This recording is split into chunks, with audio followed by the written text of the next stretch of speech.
Hello students. JEE 2022 में session 2 में ये 25 जुलाई वाला पेपर हम डिस्कस कर रहे हैं, जिसका फर्स्ट शिफ्ट और 3 क्वेश्चन हम ऑलरेडी डिस्कस कर चुके हैं। तो क्वेश्चन नंबर 4, 5th और 6 डिस्कस करेंगे इस लेक्चर में। क्वेश्चन नंबर 4 देखिए, यहाँ पे लिखा हुआ है कि x4 plus x cube plus x square plus x plus 1, इसके जो roots alpha beta gamma delta है और इसका वैल्यू हमको बताना है ना। अल्फा पावर 2021, सबका पावर में 2021 है ना। किसी एक सेम नंबर से पावर को रेज कर दिया गया है ना। तो देखो, इसको देख करके इतना दिमाग में आया कि अगर हम इसमें x-1 से मल्टीप्लाई कर दें इस इक्वेशन को दोनों साइड में, ठीक है, x4 plus x cube plus x square plus x plus 1 equal to 0, ये बन जाएगा x5 माइनस 1 इक्वल टू 0। और इस इक्वेशन के जो रूट्स है, अब वो आपको पता है, एक तो 1 है, ठीक है, जो कि यहाँ से दिख रहा है। बाकी की 1 जो रूट्स है अल्फ़ा बीटा गामा डेल्टा, जो कि इमेजिनरी रूट्स होंगे, ठीक है, नॉन रियल रूट्स होंगे, वो सब लिखे हुए अल्फ़ा बीटा गामा डेल्टा। और उन्हीं के पावर में 2021 लगा दिया गया। और अच्छा, हमको एक प्रॉपर्टी हमको पता है कि अगर ए पावर में कोई नंबर है, जैसे मान लो कोई नंबर है या एम कोई नंबर ले लो, तो प्लस अल्फ़ा पावर में एम ले लिया, प्लस बीटा पावर में एम ले लिया, प्लस गामा पावर में एम, मतलब जो भी उसके रूट्स हैं सारे रूट्स की पावर में एम कर दिया। तो इसका जो sum of roots with raise to power M, ठीक है, पावर एम रेज करने के बाद में सम करने के बाद में जो आंसर आता है वो या तो कितना आ जाएगा 1 इंटू 5, ठीक है, यानी कि 5 आ जाएगा, करने का मतलब 5 आ जाएगा, सबका वैल्यू 1 1 हो जाएगा। ऐसा कब होगा? जब जो एम का जो वैल्यू है is equal to 5 times of K, है ना, कोई मतलब 5 लैम्डा टाइम्स ऐसा कुछ है, ठीक है, यानी कि एम 5 का मल्टीपल है, कहने का मतलब अगर ऐसा है तो, ठीक है। अगर एम 5 का मल्टीपल है तो उसका वैल्यू, उसका सम कितना हो जाएगा? 5 हो जाएगा, ठीक है। और अगर 5 का मल्टीपल नहीं है, ठीक है, 5 का मल्टीपल नहीं है तो इसका वैल्यू कितना आएगा? इसका वैल्यू हो जाएगा 0, ठीक है। कितना क्लियर है? 1 का पावर एम तो कितना होता है? 1 का पावर एम 1 ही होता है, ठीक है, ये 1 है। अल्फा पावर कितना? 2021 लिखा हुआ है, और बीटा पावर 2021 लिखा हुआ है, गामा पावर 2021 और डेल्टा पावर 2021। और 2021 हमको पता है कि ये मल्टीपल नहीं है कि इसका 5 का, ठीक है, मतलब एक रिमाइंडर इसमें बचता है। तो मतलब इनका सम कितना आ जाएगा? इनका सम हो जाएगा 0, यहाँ पे 0 रख दोगे आप, यानी कि इसका वैल्यू कितना आ गया जो हमको रिक्वायर्ड था, उसका वैल्यू आ गया -1, ठीक है। ये भी इसको करने का तरीका है, ठीक है। एक तरीका और इसको करने का, सोल्व करने का, वो ये है कि जैसे हमको यहाँ पे मिल गया कि एक्स पावर 5 1 है, ठीक है, और इसके roots alpha beta gamma delta है, यानी कि अल्फा पावर 5 भी 1 होगा, बीटा पावर 5 भी 1 होगा, गामा पावर 5 भी 1, सबका वैल्यू 1 हो जाएगा, ठीक है, सबका पावर 5 का वैल्यू 1 हो जाएगा।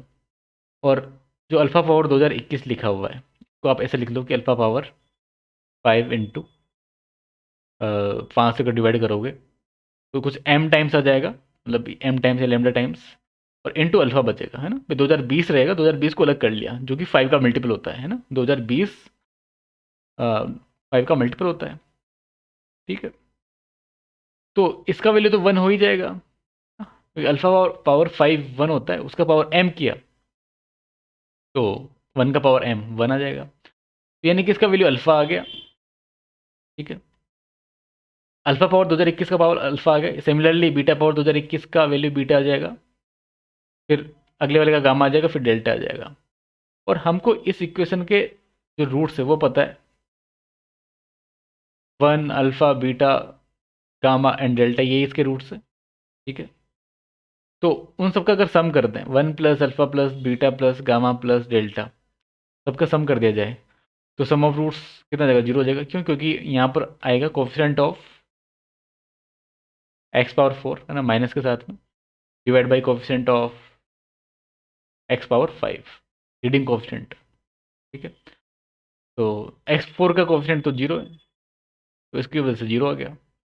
तो फिर सिग्मा जो अगर आपने लगाया अल्फा, सिग्मा अल्फा का मतलब alpha plus beta plus gamma plus delta, उसका वैल्यू आ गया -1।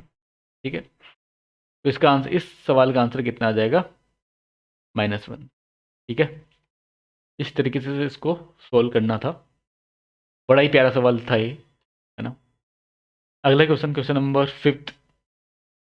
ये देखो, ये भी बड़ा ही बहुत शानदार सवाल पूछा इस बार एनटीए ने, मतलब जेईई मेन वालों ने। और अच्छे से सवाल देखने को मिले, है ना। कुछ एक को छोड़ दिया जाए तो कुछ एक सवाल लेंथी थे, बाकी काफ़ी लॉजिकल सवाल थे।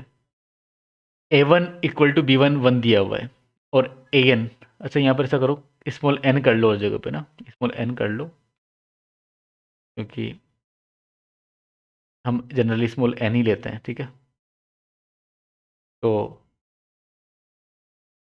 AN जो है वो AN-1, यानी कि पिछले टर्म से 2 ज़्यादा है।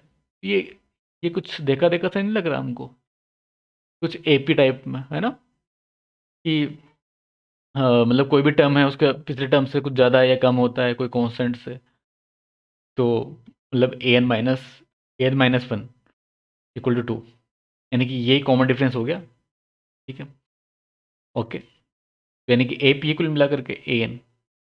ठीक है, मतलब AN किसका nth टर्म है, एक किसी AP का nth टर्म हो जाएगा। और उसका अगर फर्स्ट टर्म की बात करें तो 1 दिया हुआ है, तो AN का फॉर्मूला आप लगा दो।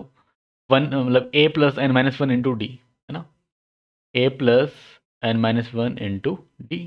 AN निकल जाएगा, AN निकालना है, मतलब हमको क्या करना है यहाँ पर, AN निकालना है और फिर BN निकालना है, AN एंड BN। AN तो यहाँ से निकल जाएगा, 1 प्लस फर्स्ट टर्म तो 1 है ना, फर्स्ट टर्म 1 दिया है यहाँ पर, और कॉमन डिफरेंस 2 मिल गया हमको, तो 2n-2, तो यानी कि AN तो मिल गया कितना, 2n-1। क्लियर है? चलो, अब बारी है BN की। तो BN निकलेगा इस वाले कंडीशन से, इस वाली गिवन इक्वेशन से, जो कि दिया हुआ है BN इक्वल टू AN और P प्लस BN-1। अच्छा, अच्छा, जब भी आपको BN माइनस BN-1, है ना, ऐसा कुछ नज़र आया ना किसी सीक्वेंस में, तो आंखों में चमक आ जाना चाहिए। क्यों? क्योंकि आप यहाँ पर वैल्यू पुट करते जाओ, क्योंकि AN तो आपको पता ही है। जैसे कि अगर मान लो मैंने 2 पुट किया, ठीक है, B2 माइनस B1 बनेगा, है ना, 2 ही पुट करना सबसे पहले,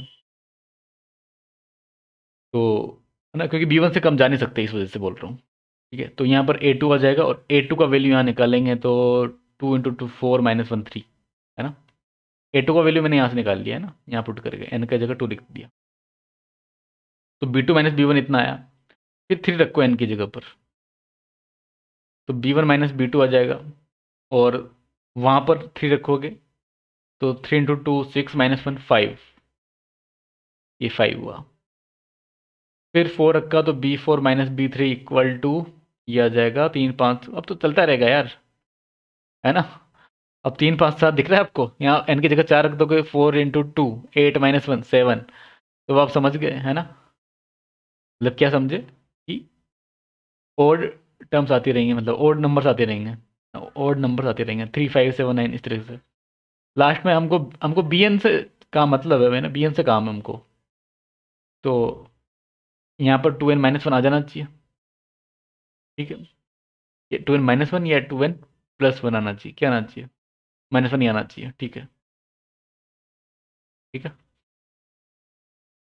तो इन सबको अगर ऐड कर दिया जाए, है ना, सोचना, इन सबको ऐड कर रहे हैं, तो जैसे B2 से B2 गया, B3 से B3 गया, B4 भी चला जाएगा, और ये BN-1 भी चला जाएगा, बचेगा क्या, क्या बचेगा, BN बचेगा। ठीक है ना, शास्त्री तो नहीं बचेगा, BN ही बचेगा, BN-B1 इक्वल टू, अब इन सबका सम अगर कर दिया जाए, इन सबका अगर सम कर दिया जाए, तो 3 + 5 + 7 ओड टर्म्स का अगर फर्स्ट ओड नेचुरल नंबर्स का सम करते, तो वो आता कितना, n²। लेकिन यहाँ पर बस 1 नहीं है, 1 नहीं है तो कोई बात नहीं, -1 कर दिया। ठीक है, और B1 का वैल्यू पता था, 1 था, है ना, B1 1 गिवन है क्वेश्चन में, तो BN कितना आ जाएगा, BN आ जाएगा n²। अच्छा, तो BN भी मिल गया, अच्छा BN मिल गया, AN भी मिल गया, हाँ, BN कितना आया, एन स्क्वायर। बस अब ख़त्म है। अब आप एस निकाल लो। एस कैसे निकलेगा? सिग्मा एन इक्वल टू 1 से 15 तक करना है। ए एन का वैल्यू पता है 2n-1, बी एन पता है एन स्क्वायर। तो एन स्क्वायर से मल्टीप्लाई कर दो इसको, इसको मल्टीप्लाई किया तो 2n³ आ जाएगा, ये एन स्क्वायर आ जाएगा। और 2n का क्यूब कितना होता है? n into n plus one, इसका भी स्क्वायर, इसका भी स्क्वायर, डिवाइड बाई 4। ठीक है, सिग्मा हटा रहे हैं हम। और ये हो जाता है n into n plus one, 2n+1 divide by 6। तो ये आ जाएगा 2। बाकी n की जगह 15 लिख देना, 15 लिख दो यहाँ पर n की जगह पर। ठीक है, तो 2 2 5 16 इंटू 16 डिवाइड बाई 2, तो ये 8 हो जाएगा यहाँ पर। माइनस n की जगह 15 इंटू 16 और 15 इंटू 2 30 और 1 31 डिवाइड बाई 6। ये 3 से 5 बार, 3 से ये 2 बार, 2 से ये 8 बार। ठीक है, तो यहाँ पे आप कॉमन निकाल सकते हो। 8 तो कॉमन दिख ही रहा है।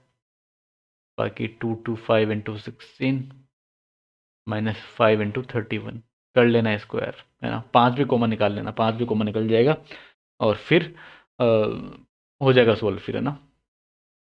तो कर लोगे आप कंप्लीट यहाँ पर। ठीक है, क्वेश्चन नंबर 5 सोल्व हुआ। आखिरी सवाल इस लेक्चर का, ये आपके सामने है, आपके स्क्रीन पर। और क्वेश्चन नंबर ये 6 है हमारे लेक्चर्स का। तो रिमाइंडर बताना, ये रिमाइंडर लिखा हुआ है, इसका मतलब क्या, रिमाइंडर फाइंड आउट करना है। और 2024 पावर 2024 है ना, 2024 का पावर में 2024, इसको डिवाइड करना है 7 से। तो देखो, अगर बात करें 2024 को लिखने का, तो उसको इतना लिख सकते हैं। और 2023 जो होता है वो 7 से कंप्लीट डिवाइड है ना, है कि नहीं है? है। तो कंप्लीट डिवाइड है तो 7k टाइम्स आ जाएगा +1। तो यानी कि 7k+1, इसके पावर में अगर 2024 है तो मतलब वो वही रहता है। इसका मतलब क्या हो जाता है कि 7k+1 ही आ जाएगा वो। ठीक है, मतलब इसको जब आप बाइनोमियल एक्सपेंड कर दोगे ना, तो मतलब 1 पावर 2024 बचेगा एंड में, है ना। यानी कि अगर आप उसको डिवाइड करते हो 7 से, तो कुछ k टाइम्स +1/7 रह जाएगा, यानी कि रिमाइंडर कितना आ गया? 1। मतलब ये तो जो है बोनस क्वेश्चन इसको बोलते हैं, मतलब, है ना। तो इसका जो रिमाइंडर है, आंसर विल बी 1 आ जाएगा। ठीक है, तो 1 इसका आंसर है। तो इस लेक्चर में भी इतना ही। आई होप कि आपको जो भी हमने डिस्कस किया वो समझ में आया होगा सब कुछ। तीनों के तीनों क्वेश्चंस, 6 क्वेश्चन डिस्कस कर चुके हैं। बाकी के क्वेश्चन भी डिस्कस किए जाएंगे पार्ट 3, पार्ट 4 वगैरह में। ठीक है, तो आप बाकी के लेक्चर्स भी ज़रूर देखिए। और आगे आने वाले जो पेपर्स हैं उनके लिए एक, मतलब आपके लिए एक तरीके से ये प्रैक्टिस हो जाएगा, जिनका पेपर कल है, जिन बच्चों का। ठीक है, तो उनको ज़रूर देखिए आप। और इसमें एनालिसिस अगर मैं करूँ ना, अभी तक जो भी मैंने जितने सारे क्वेश्चंस देखे हैं, तो मैथ्स का जो पेपर रहा है ना, तो कंपेरेटिवली ये वाला शिफ्ट है ना, जो 25 में बात कर रहा हूँ, 25 जुलाई, जिसको हम डिस्कस कर रहे हैं, 25 जुलाई फर्स्ट शिफ्ट। ठीक है, ये इजी रहा कंपेरेटिवली, है ना, जितना हमने जून के पेपर डिस्कस किए थे उनके कंपेयर में। ठीक है, तो ये ज़्यादा थोड़ा टफ था। ठीक है, अभी तक तो ये बता सकते हैं, ये एनालिसिस है मेरा, कि ये थोड़ा पेपर इजी है। कुछ क्वेश्चन थोड़ा लेंथी भी है, बट ऐसा नहीं बोलेंगे कि टफ पेपर नहीं बोला जाएगा इस वाले को। ठीक है, विद जून के कंपैरिजन में बात कर रहा हूँ ना, ओवरऑल में बात नहीं कर रहा, मैं जून से कंपेयर कर रहा हूँ ओनली। ठीक है, तो इस लेक्चर में भी इतना ही। मिलते हैं फिर नेक्स्ट लेक्चर्स में।